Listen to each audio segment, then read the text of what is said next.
Siang hari ini, Assalamualaikum, Shalom, salam sejahtera, Om Swastiastu, Namo Buddhaya Rahayu. Hari ini kita berbahagia, kita akan sharing bersama untuk kegiatan kita di bulan Oktober 2021, agenda kerja kita dalam pembinaan, yaitu mengangkat tentang pengembangan PAUD holistik integratif. Sekarang sudah terdengar terjauh bahwa ini adalah program kerja bunda-bunda PAUD kita. Oleh sebab itu, kita juga di Kecamatan Pancoran tidak lupa juga mengikuti acara ini agar bisa diterapkan di lembaga kita. Nah, ini saya sendiri, Ibu Kadadata yang memberikan pembinaan. Nah, anak-anak kita, teman-teman semua, sudah kita sadari bahwa mereka adalah mempunyai tahapan perkembangan dari pelayanan kita di anak usia dini secara tepat berarti. Kemudian saat mereka di SD, setiap anak itu juga kita hantarkan supaya selalu belajar. Kemudian naik lagi ke tingkat jenjang pendidikan lebih tinggi, mereka harus juga diajari tentang dibekali keterampilan yang memadai untuk mereka. Hingga akhirnya nanti dia siap di SMA, dia sudah punya satu jiwa kewirausahaan dan kita tantang untuk selalu memiliki kemauan untuk berinovasi. Yang terakhir, saat mereka sudah selesai kuliah dan siap bekerja, jadilah mereka sosok-sosok pribadi yang menjadi pekerja yang tepat di tempatnya. Itulah harapan kita untuk mempersiapkan pendidikan anak di usia dini. Nah, apa itu holistik integratif? Holistik integratif adalah layanan kegiatan kita, teman-teman ya, yang menyatu, menyeluruh, menjadi satu kesatuan, nggak bisa lepas-lepas. Layanan apa saja?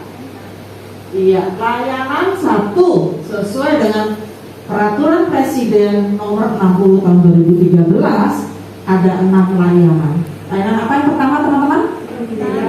Iya, layanan pendidikan seperti yang sudah kita lakukan saat ini.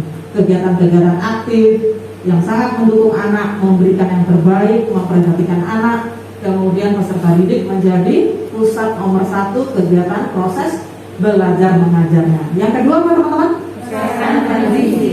Nah, kesehatan dan gizi saat kita PTM ini sangat terasa kegiatan ini, ya kan? Kalau gizinya dipengaruhi dari biasanya di rumah dan kegiatan kita sesekali makan bersama makanan sehat di sekolah. Tapi kesehatannya betul-betul dijaga. Apalagi yang ketiga, teman-teman, apa? Perawatan. Iya, perawatan. Dan yang keempat, pengasuhan. Dan yang kelima, perlindungan dan kesejahteraan anak.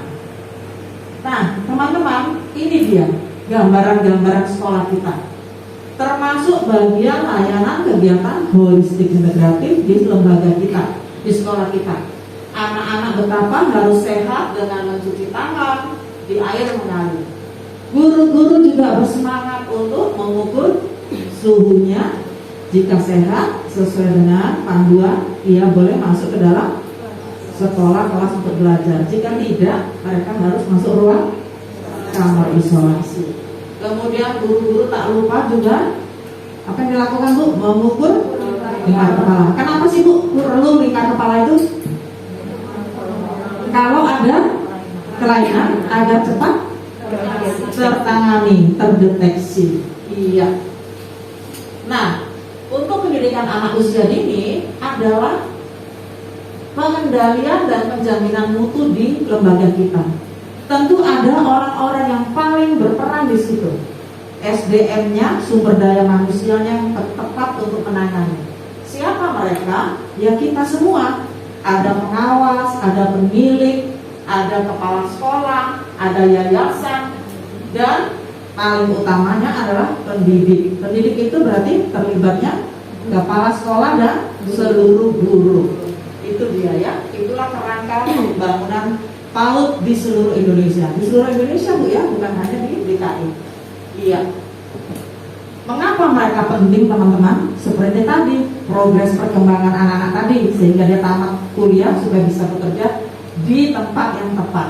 Dimulai dengan menyadari siapakah mereka hakikatnya, yaitu periode pendidikan yang harus sudah disiapkan dari mereka masih di mana teman-teman? Di dalam kandungan, hingga tepat seperti pendidikan yang kita berikan sampai usia 6 tahun. Pada masa itulah adalah masa paling penting, yaitu masa mereka masuk dalam usia golden age. Apa itu golden age, Bu? Masa emasnya. Karena kita berharap saat mereka menghadapi masa kritis sekaligus ini, mereka itu bisa melewatinya dengan mulus. Mereka kita didik 2 tahun saja di TK dengan baik, dengan segala persiapan yang kita buat di masing-masing lembaga kita, sehingga mereka nanti siap menjadi generasi-generasi emas Indonesia.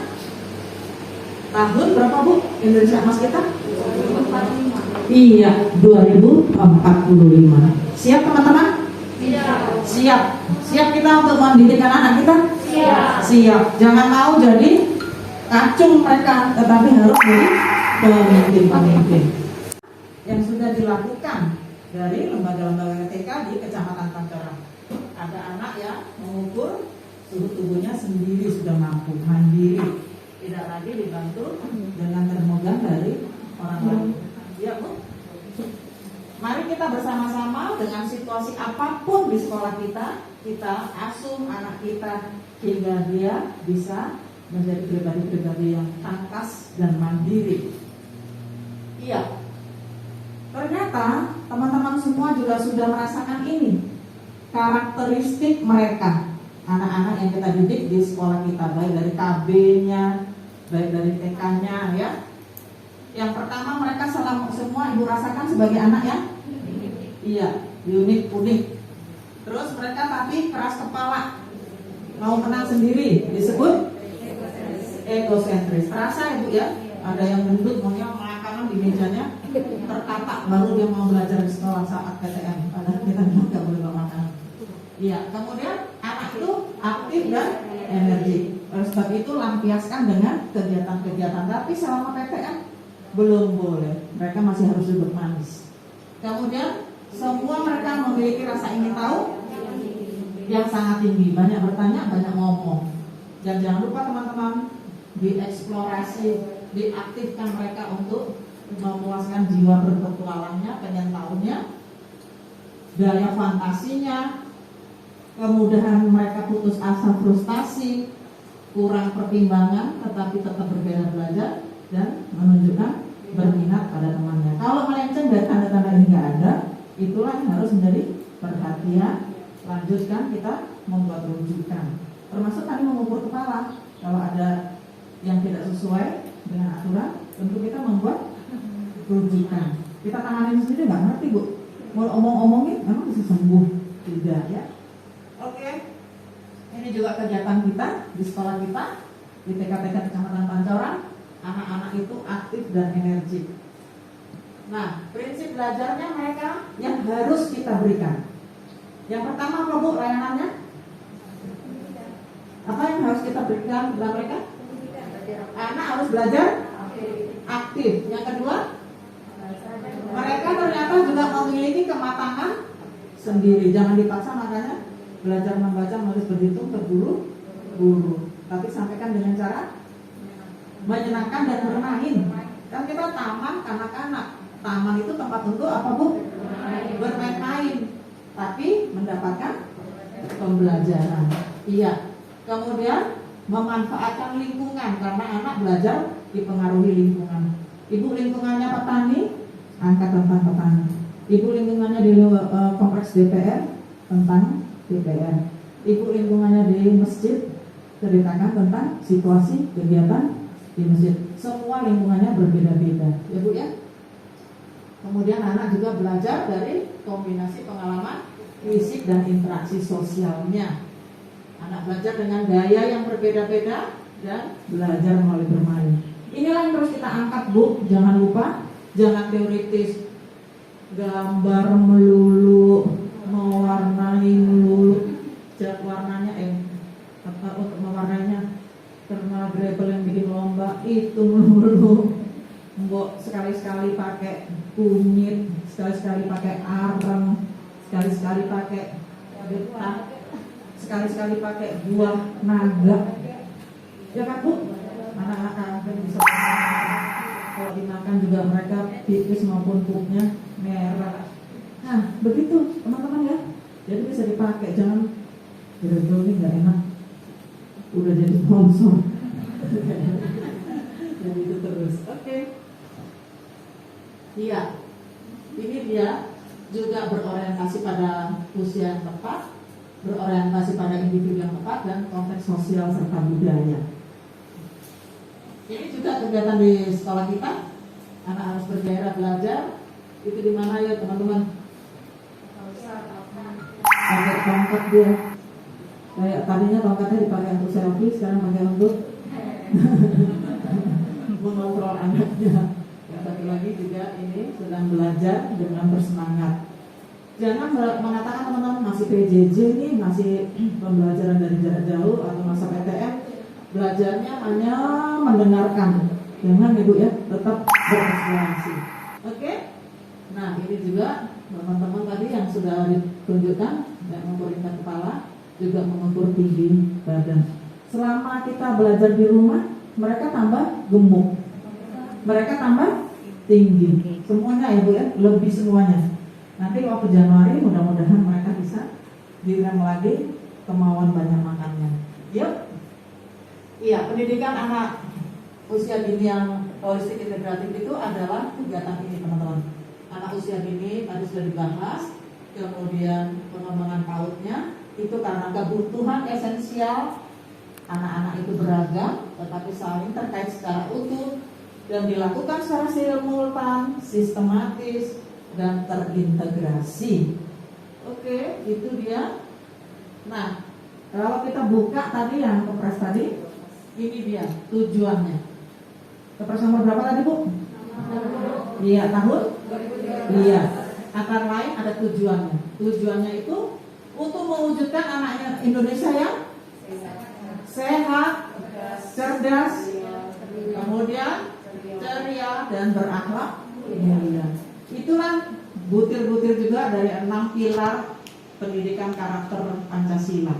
Salah satu pilarnya yang nomor 1 berakhlak mulia.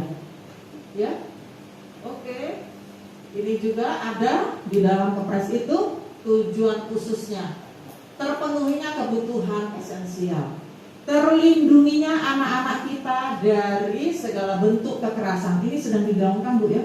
Kekerasan apa aja? Banyak sekali. Kekerasan apa Bu misalnya? Kekerasan fisik, kekerasan psikis, kekerasan apa? Iya, ada yang dibully dengan mata gurunya. Sudah kekerasan kan teman-teman itu? Dengan kalau dia lewat. Nah, udah nanti lama-lama kalau gitu terus dia ngomong kalau kemana jangan sekolah di situ gurunya. Habis lah nanti teman-temannya nggak ada. Kemudian terselenggaranya pelayanan anak usia dini secara terintegrasi. Itu dia tadi kesehatan, pelayanan pendidikan, keamanan, itu 6 butirnya terintegrasi di dalam satu lembaga TK kita. Kemudian adanya komitmen untuk seluruh lapisan masyarakat. Masyarakat itu siapa aja? Ada pemerintah, ada siapa lagi Bu? Orang tua, komite, kita semua pendidik ya. Mari kita lanjutkan beberapa slide lagi. Ini tadi pelayanan pendidikan pada masa PJJ di sekolah kita. Ini pada masa masih tatap muka. Semua mereka walaupun layanan pendidikannya bentuk apapun, masih terasa mereka selalu punya jiwa berpetualang, mencari sesuatu dan pengen tahu dan ada jalan keluarnya. Jadi dia layanan-layanan juga di TK kita Kecamatan Pancoran. Pelayanan yang menyeluruh dan terintegrasi, berkesinambungan, non diskriminasi ya teman-teman, tersedia dapat dijangkau oleh semua masyarakat. Dan masyarakat harus diajak untuk berpartisipasi. Kemudian jangan lupa kita juga selalu kaitkan budaya yang ada di tempat kita. Tidak bisa lepas itu budayanya ya. tata kelola pengelolaan pemerintahan yang baik. Terus kita percaya bahwa pemerintah kita akan mengelola segala sesuatunya makin ke depan akan makin baik. Karena mimpi-mimpi dari pendidikan adalah untuk melaksanakan pendidikan yang terbaik untuk anak-anak Indonesia. Ini saat memilih sekolah mana selalu tegak berdiri untuk menerima anak-anak, menerima guru, menerima tenaga pendidik untuk datang ke sekolah dengan baik. Terus itu juga ada guru yang menerima muridnya dengan hujan-hujan dengan menggunakan payung. Pelayanan prima, mau datang mau pulang semuanya dilayani. Ini orang tua loh yang terlibat juga menerima kehadiran anak-anak dan memulangkannya. Kegiatan di dalam kelas yang sangat kondusif dan menarik, menyenangkan. Ya, ini tadi sudah ada peningkatan akses pemerataan, kualitas, koordinasi dan kerjasama. Dan jangan lupa teman-teman, lembaga kita harus kuat. Yang membuat kuat lembaga siapa? Tim guru dan guru kepala sekolah atau yayasan, ya kan Bu? Banyak kesulitan nggak Bu untuk membuat kekuatan di lembaga? Banyak, kadang-kadang yayasan yang kurang kooperatif, yayasan yang lebih baik dijual aja deh, buat kontrakan lebih banyak menghasilkan uang, atau banyaknya tantangan-tantangan dengan kondisi sekarang. Tapi percaya kesulitan pasti bisa diatasi asal kita mau bersungguh-sungguh mengupayakan yang terbaik, ya Bu ya. Oke. Ini dia, kesejahteraan anak-anak adalah tanggung jawab kita. Memberikan mereka fasilitas-fasilitas untuk bermain, fasilitas untuk mencoba segala hal, demikian juga untuk berolahraga. Iya, ini masih tetap holistik integratif, yaitu penguatan-penguatan dengan dasar hukumnya, peningkatan advokasinya, berarti ada pembinaan-pembinaan, kapasitas kader-kader. Ternyata Bapak Ibu, teman-teman semua, bukan hanya di sharing begini saja, ternyata sudah ada gerakan-gerakan menyiapkan kader-kadernya. Mungkin terasanya di kelurahan-kelurahan, di kecamatan yang kita sendiri mungkin tidak sampai untuk menjadi kader, tapi masyarakat terutama dari ibu-ibu PKK, mereka banyak sekali menjadi kader yang disebut bunda-bunda itu dulu, ya, bunda-bunda semua ikut terjun. Lanjutkan, iya. Sasarannya adalah kita semua, masyarakat seluruhnya, termasuk kita sampai di lini yang paling depan adalah pendidikan di lembaga kita, di sekolah kita, anak-anak kita, peserta didik yang ada di sekolah kita. Begitu teman-teman. Layanan 6 tadi, yaitu apa saja tadi Bu? Namanya pendidikan, kesehatan, perawatan, pengasuhan, kesejahteraan anak dan keamanan. Itulah yang harus menjadi tanggung jawab kita. Setelah ada sasarannya ini, kita melaksanakannya 6 pilar tadi. Ya, ini contoh kegiatan yang sangat aktif di sekolah kita. Lanjut Ibu, mari. Ini namanya apa? Betul. Terus bagian-bagiannya Mama mau tanya, ini apa namanya? Mata. Nih. Belajar orang tua di rumah kemarin ya. Roda. Terus yang ini? Lampu. Terus yang ini? Spion. Kalau yang ini?